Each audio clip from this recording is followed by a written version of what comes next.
అందరికీ నమస్కారం.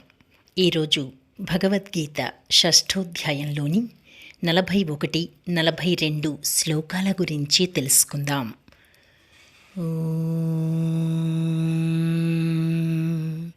శ్రీకృష్ణ పరబ్రహ్మణే నమః. శ్రీమద్భగవద్గీతా అథః షష్ఠోధ్యాయః. ఆత్మసంయమయోగః. శ్రీభగవానువాచ. ప్రాప్య పుణ్యకృతాం లోకాన్ ఉషిత్వా శాశ్వతిః సమాః. శుచినాం శ్రీమతాం గేహే యోగభ్రష్టోభిజాయతే.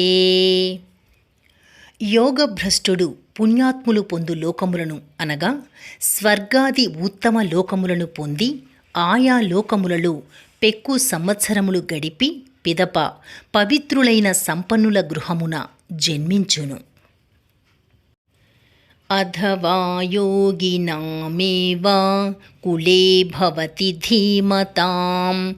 ఏతద్ధి దుర్లభతరం లోకే జన్మ యదీదృశం.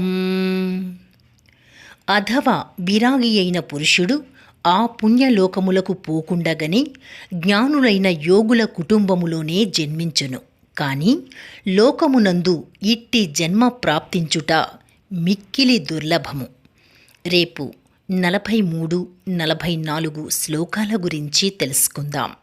డిస్క్రిప్షన్లో శ్లోకం, భావం కూడా ఉంటాయి, చూస్తూ వినవచ్చు. శ్రీకృష్ణార్పణమస్తు.